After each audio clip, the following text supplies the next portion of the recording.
வணக்கம் நண்பர்களே. UPSC mains examination GS paper 3 இதில் ஒரு முக்கியமான டாப்பிக்கை நாம் டிஸ்கஸ் பண்ண போகிறோம். Role of external state and non state actors in creating challenge to internal security of India. இந்தியாவினுடைய உள்நாட்டு பாதுகாப்பு, அதாவது இன்டர்னல் செக்யூரிட்டிக்கு எப்படி வெளியே இருந்து சவால்கள் வருது, இதுதான் டாப்பிக்கில் நாம் லேர்ன் பண்ணணும். இன்டர்னல் செக்யூரிட்டி சேலஞ்சஸை நாம் முதல்ல ஒட்டுமொத்தமாக லேர்ன் பண்ணணும்.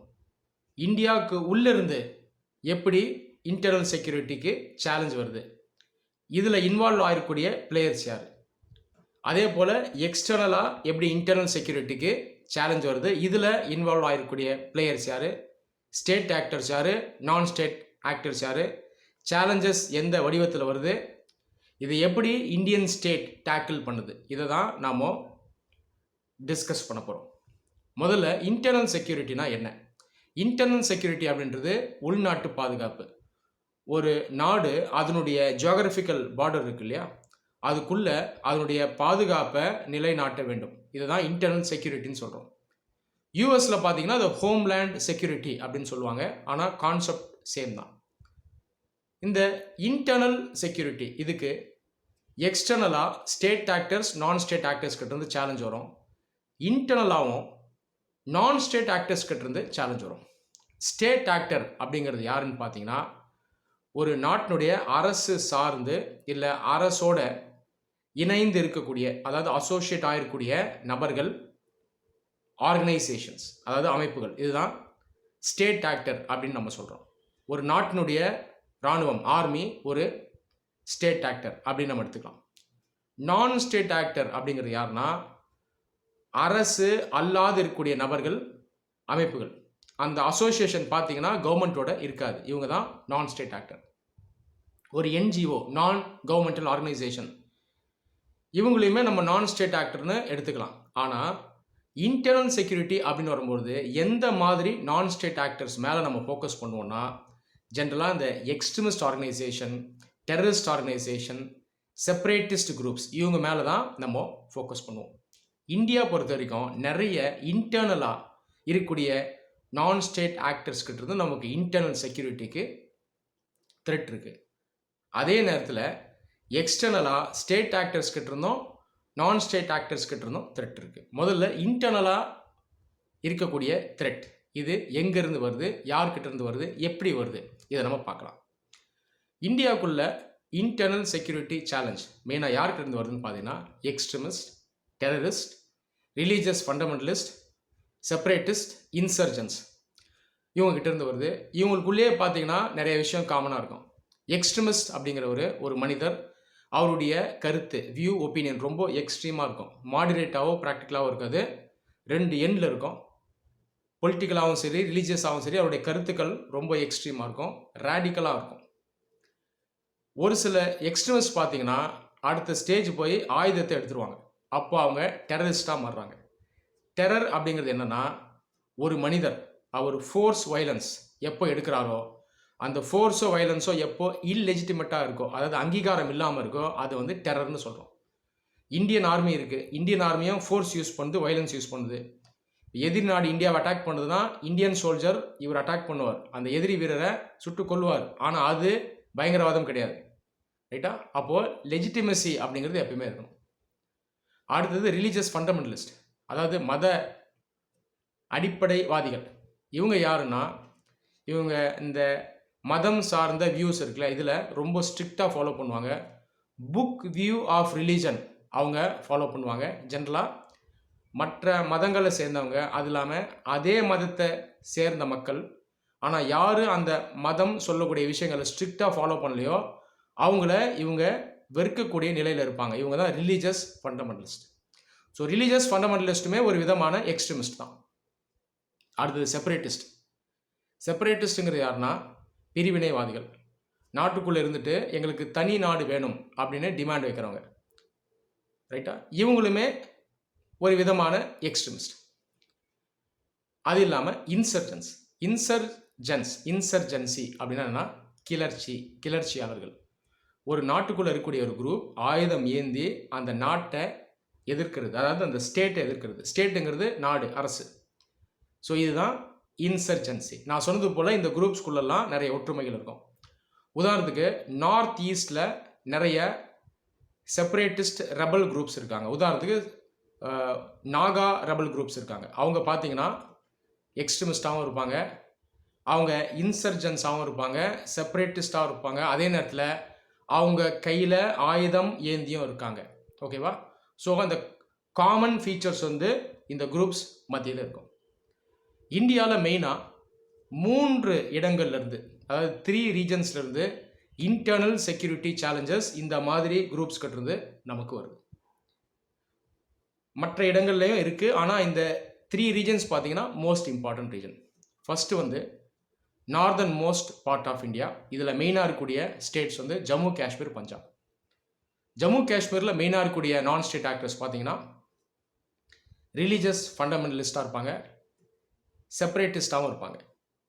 ஸோ இங்கே இருக்கக்கூடிய நிறைய குரூப்ஸ் இந்தியாவை விட்டு பிரிஞ்சு போய் செப்பரேட் கண்ட்ரியாக இருக்கணும் அப்படின்னு நினைக்கிறாங்க. ஒரு சில பேர் பாகிஸ்தானோட இணையணும் அப்படின்னு இருக்காங்க. ஸோ இந்த குரூப்ஸும் பார்த்தீங்கன்னா வெப்பன்ஸை எடுத்து இந்தியன் ஸ்டேட்டை அப்போஸ் பண்ணுறாங்க. ஸோ இந்த மாதிரி நிறைய எக்ஸாம்பிள்ஸ் நம்ம சொல்லலாம். லஷ்கர், ஹிஸ்புல், முஜாஹிதீன், இந்த மாதிரி நிறைய குரூப் சொல்லலாம். பஞ்சாபில் பார்த்தீங்கன்னா இங்கே செப்பரேட்டிஸ்ட் இருக்காங்க. இங்கே இருக்கக்கூடிய முக்கியமான செப்பரேட்டிஸ்ட் மூவ்மெண்ட் பார்த்தீங்கன்னா காலிஸ்தான் மூவ்மெண்ட். இவங்களுடைய டிமாண்ட் என்னென்னா இந்தியாவில் இருக்கக்கூடிய பஞ்சாப் ரீஜனை செப்பரேட் கண்ட்ரியாக டிமாண்ட் பண்ணி வாங்கணும். ஸோ இது இன்டர்னல் செக்யூரிட்டிக்கு ஒரு சேலஞ்ச். அப்படியே நார்த் ஈஸ்டில் வந்தீங்கன்னா நார்த் ஈஸ்டில் நிறைய செப்பரேட்டிஸ்ட் குரூப்ஸ் இருக்காங்க. உதாரணத்துக்கு நாகா ரெபல்ஸ், அதே போல் உல்ஃபான்னு ஒரு குரூப் இருக்குது. இவங்களுடைய டிமாண்ட் என்னென்னா நார்த் ஈஸ்டில் இருக்கக்கூடிய ஒரு சில ரீஜன்ஸை தனி நாடாக டிமாண்ட் பண்ணி வாங்கணும். உதாரணத்துக்கு ஒரு சில நாகா குரூப்ஸ் பார்த்தீங்கன்னா இந்தியாவில் இருக்கக்கூடிய அருணாச்சல் பிரதேஷ், அஸ்ஸாம், மணிப்பூர், நாகாலாந்து இதில் இருக்கக்கூடிய ரீஜன்ஸையும் மியான்மர் நாட்டில் இருக்கக்கூடிய கொஞ்சம் ரீஜனையும் சேர்த்து தனி நாடு வேணும்னு அவங்க கேட்குறாங்க. ஸோ இது இன்டர்னல் செக்யூரிட்டிக்கு ஒரு த்ரெட். இது இல்லாமல் இன்னொரு முக்கியமான ரீஜன் என்ன அப்படின்னு பார்த்தீங்கன்னா மாவோயிஸ்ட் அஃபெக்டட் ரீஜன்ஸ். இந்தியாவில் கிட்டத்தட்ட ஒரு 10 ஸ்டேட்ஸில் இந்த மாவோஸ்ட்னால நமக்கு இன்டர்னல் செக்யூரிட்டி த்ரெட் இருக்குது. மாவோஸ்ட்டும் பார்த்தீங்கன்னா இன்சர்ஜென்ஸ் தான். இவங்க ஸ்டேட்டை எதிர்த்து சண்டை போடுறவங்க. இவங்க மெயினாக இருக்கக்கூடிய ரீஜன் வந்து ரெட் காரிடார்னு சொல்லுவாங்க. ரெட் காரிடார் சவுத் இந்தியாவில் ஸ்டார்ட் ஆகி நேபாள், பீகார் பார்டர் வரைக்கும் இந்த ரெட் காரிடார் இருக்குது. மாவோஸ்டுடைய எய்ம் என்னன்னா ஸ்டேட்டை ஓவர் த்ரோ பண்ணிடணும். இந்த கவர்மெண்ட்னே ஒன்று இருக்கக்கூடாது, ஒரு கிளாஸில் சொசைட்டி இருக்கணும், மக்களுடைய கண்ட்ரோலில் தான் நாடே இருக்கணும். இதுதான் அவங்களுடைய கோல். இந்த பல்வேறு ரெபல் குரூப்ஸ் நீங்கள் பார்த்தீங்கன்னா இன்சர்ஜென்சியை கையில் எடுத்திருப்பாங்க. இன்சர்ஜென்சிங்கிறது ஒரு குரூப் என்ன பண்ணுவாங்கன்னா ஆயுதம் ஏந்தி அரசோடு சண்டை போடுவாங்க. இந்த இன்சர்ஜென்சி அப்படிங்கிறது ஒரு ஃபுல் ஸ்கேல் வாராக இருக்காது, அதாவது போராக இருக்காது. எப்படி 2 நாடு சண்டை போடுது அந்த மாதிரி இருக்காது. இது வந்து இர்ரெகுலராக இருக்கும். அப்பப்போ ஸ்டேட்டோட சண்டை போடுவாங்க. இவங்களுடைய அந்த சண்டை, அந்த பாணி எப்படி இருக்கும்னா குரில்லா வார்ஃபேர். குரில்லா வார்ஃபேர் அப்படின்றது சர்ப்ரைஸ் அட்டாக் பண்ணுறது, எனிமி மேலே ஆம்புஷ் பண்ணி ஹைட் பண்ணி அட்டாக் பண்ணுவாங்க. ஸோ ஜென்ரலாக இந்த இன்சர்ஜென்சி தான் அவங்களுடைய அல்டிமேட் மேனிஃபெஸ்டேஷனாக இருக்கும். ஸோ இந்த குரூப்ஸ் கிட்ட இருந்தெல்லாம் இந்தியாவுக்கு இன்டர்னல் செக்யூரிட்டி சேலஞ்ச் இருக்குது. சரி, இப்போ எக்ஸ்டர்னல் த்ரெட்டுக்கு போயிடலாம். External state and non state actors. இது வரைக்கும் நம்ம பார்த்தது இன்டர்னல் த்ரெட். இவங்கெல்லாம் நான் ஸ்டேட் ஆக்டர்ஸ் தான். இப்போ வெளியே இருந்து எப்படி ஆபத்து வருதுன்னு பார்த்தீங்கன்னா இந்தியாவை ஒட்டியிருக்கக்கூடிய சில நாடுகள், இதில் இருக்கிற ஸ்டேட் ஆக்டர்ஸ், நான் ஸ்டேட் ஆக்டர்ஸ், இவங்க ஏற்கனவே இருக்கக்கூடிய இன்டர்னல் செக்யூரிட்டி சேலஞ்ச் இருக்கு இல்லையா, இதை யூஸ் பண்ணி இந்தியாவை இன்னும் டீஸ்டபிளைஸ் பண்ண முயற்சி பண்ணுறாங்க. இதில் ஒரு முக்கியமான பிளேயர் பார்த்தீங்கன்னா பாகிஸ்தான். பாகிஸ்தானில் இந்தியாவை டீஸ்டபிளைஸ் பண்ணணும்னு நினைக்கக்கூடிய ஸ்டேட் ஆக்டர்ஸ் பாகிஸ்தான் ஆர்மி, அது இல்லாமல் ஐஎஸ்ஐ, அந்த நாட்டினுடைய intelligence agency. So Pakistani state actors Jammu Kashmir, அது இல்லாமல் பஞ்சாப், இங்கே இருக்கக்கூடிய நான் ஸ்டேட் ஆக்டர்ஸ்க்கு மெயினாக ஹெல்ப் பண்ணுறாங்க. ஜம்மு காஷ்மீர் இன்சர்ஜென்ஸ்க்கு ஹெல்ப் பண்ணுறாங்க, ஃபண்டிங் பண்ணுறாங்க, ஆர்ம் சப்ளை பண்ணுறாங்க. ஐடியாலஜிக்கலாக அவங்கள இன்ஃப்ளூயன்ஸ் பண்ணுறாங்க. அதே போல் காலிஸ்தான் மூமெண்ட்டுக்கும் அவங்க ரொம்ப காலமாக சப்போர்ட் பண்ணிட்டு வராங்க. பங்களாதேஷை செப்பரேட் கண்ட்ரியாக டிவைட் பண்ணதுக்கு ரிவெஞ்சாக இந்தியன் ஸ்டேட் பஞ்சாபை இந்தியாவிலேருந்து பிரித்து எடுக்கணும் அப்படின்றது அவங்களுடைய நோக்கம். ஒரு காலத்தில் காலிஸ்தான் மூமெண்ட் ரொம்ப அக்ரெசிவாக இருந்தது. இப்போதைக்கு அந்தளவுக்கு அக்ரெசிவாக இல்லை. ஆனாலும் பாகிஸ்தானுடைய அஜெண்டா காலிஸ்தான் மூமெண்ட்டுக்கு ஹெல்ப் பண்ணணும். காலிஸ்தான் மூமெண்ட்குள்ளே நிறைய குரூப்ஸ் இருக்குது. அவங்களுக்கும் ஃபண்டிங் பண்ணுறாங்க, வெப்பன் சப்ளை பண்ணுறாங்க. இந்த பக்கம் north eastern rebels. North eastern ரெபல்ஸ்க்கு எந்த கண்ட்ரி மெயினாக சப்போர்ட் பண்ணுதுன்னா China. So Chinese state actors, அவங்களுடைய ஆர்ம்டு ஃபோர்ஸஸ், அதாவது மிலிட்ரி, அவங்களும் சப்போர்ட் பண்ணுறாங்க. அது இல்லாமல் மியான்மர், இந்த நாட்டில் இருக்கக்கூடிய ஒரு சில நான் ஸ்டேட் ஆக்டர்ஸ், அங்கே இருக்கக்கூடிய சில அமைப்புகள், எக்ஸ்ட்ரீமிஸ்ட் குரூப்ஸ், இன்சர்ஜன் குரூப்ஸ், அவங்களும் நார்த் ஈஸ்டர்ன் ரெபல் குரூப்ஸ் இவங்களுக்கு சப்போர்ட் பண்ணுறாங்க. இங்கேயும் ஹெல்ப் எப்படி வரும்னா ஃபண்டிங்காக வரும், வெப்பன்ஸ் மூலமாக வரும். அது இல்லாமல் பாகிஸ்தானில் நான் ஸ்டேட் ஆக்டர்ஸ் இருக்காங்க. எப்படி இந்தியாவுக்குள்ளே அந்த பயங்கரவாத அமைப்புகள் இருக்கோ, பாகிஸ்தான்லேயும் அந்த மாதிரி அமைப்புகள் இருக்குது. பாகிஸ்தான் பொறுத்த வரைக்கும் பாகிஸ்தானி ஸ்டேட் ஆக்டர், நான் ஸ்டேட் ஆக்டர் ரெண்டு பேருமே சேர்ந்து இந்தியாவை டீஸ்டபிளைஸ் பண்ண முயற்சி பண்ணுறாங்க. அதுக்கு சைனாவோடையும் சேர்ந்து கோஆப்ரேட் பண்ணுறாங்க. ஸோ அந்த லிங்கேஜ் பார்த்தீங்கன்னா எக்ஸ்டர்னலாக ரொம்ப காம்ப்ளெக்ஸாக இருக்குது. நேபாள், இந்த ஸ்டேட்டு பார்த்தீங்கன்னா ஒரு சின்ன ஸ்டேட், இந்தியாவுக்கும் சைனாவுக்கும் நடுவில் இருக்கக்கூடிய ஒரு ஹிமாலய தேசம். நேபாள் இந்தியா பார்டர் பார்த்தீங்கன்னா ஒரு போரஸ் பார்டர். அந்த அளவுக்கு நமக்கு ட்ராவல் ரெஸ்ட்ரிக்ஷன்ஸ் கிடையாது. ஒரு பஃபர் ஸ்டேட் அப்படின்னு சொல்லலாம். மெயினாக அந்த நேபாள் பார்டர் மூலமாக இந்த எக்ஸ்டர்னல் ஸ்டேட் ஆக்டர்ஸும் நான் ஸ்டேட் ஆக்டர்ஸும் இந்தியாவுடைய இன்டர்னல் செக்யூரிட்டியை சேலஞ்ச் பண்ணுறாங்க. வெப்பன்ஸ் எல்லாம் நேபாள் வழியாக ஸ்மகிள் ஆகி வரும். அது இல்லாமல் நிறைய இல்லீகல் ஆக்டிவிட்டீஸ் மூலமாக இந்தியாவுக்குள்ளே இருக்கக்கூடிய இன்டர்னல் ரெபல் குரூப்ஸ்க்கு அவங்க ஹெல்ப் பண்ணுறாங்க. ட்ரக் ஸ்மக்லிங், கவுண்டர்ஃபீட் கரன்சி, இதெல்லாம் ஸ்மகிள் பண்ணி எடுத்துகிட்டு வந்து இதன் மூலமாக அந்த லோக்கல் இன்சர்ஜன் குரூப்க்கு இந்த எக்ஸ்டர்னல் ஆக்டர்ஸ் வந்து ஹெல்ப் பண்ணிகிட்ருக்காங்க. மாவோயிஸ்ட்டுக்கும் பார்த்தீங்கன்னா சைனீஸ் ஹெல்ப் பண்ணுறாங்க. மாவோயிஸ்ட் ஐடியாலஜியை சைனீஸ் டிரைவ்டு ஐடியாலஜி தான். கம்யூனிஸ்ட் ஐடியாலஜியில் ரொம்ப எக்ஸ்ட்ரீமாக இருக்கிறது தான் இந்த மாவோயிஸ்ட் ஐடியாலஜி. சைனீஸ் லீடர் மாவோ ஜெடாங் அவருடைய ஐடியாலஜியை ஃபாலோ பண்ணி தான் இந்தியன் மாவோயிஸ்ட் வந்து ஃபங்க்ஷன் பண்ணுறாங்க. நேபாள்லேயும் மாவோயிஸ்ட் இருக்காங்க. ஒரு காலத்தில் நேபாளில் இருந்த மாவோயிஸ்ட் இந்தியாவில் இருந்த மாவோயிஸ்ட் மாதிரியே இன்சர்ஜன்ஸாக இருந்தாங்க. ஆனால் அதுக்கப்புறம் அவங்க ஆயுதத்தை வச்சுட்டு எலெக்ஷனில் நின்று வின் பண்ணி அந்த நாட்டையே ஆட்சி பண்ணாங்க. ஆனால் இன்னும் இந்தியாவில் இருக்கக்கூடிய மாவோயிஸ்ட் பார்த்திங்கன்னா இன்சர்ஜன்ஸாகவே இருக்காங்க. ஆனால் நான் சொன்னது போல் சைனீஸ் இந்தியன் மாவோயிஸ்ட்க்கு ஹெல்ப் பண்ணுறாங்க.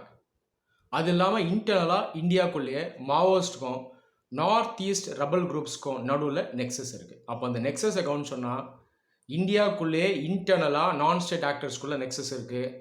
அது இல்லாமல் எக்ஸ்டர்னலாக பார்த்தீங்கன்னா வெளிநாடுகளில் இருக்க நான் ஸ்டேட் ஆக்டர்ஸ், ஸ்டேட் ஆக்டர்ஸ், அவங்களுக்கும் இந்தியாவுக்குள்ளே இருக்க நான் ஸ்டேட் ஆக்டர்ஸான இந்த ரெபல் குரூப்ஸ்க்கு நடுவில் நெக்ஸஸ் இருக்குது.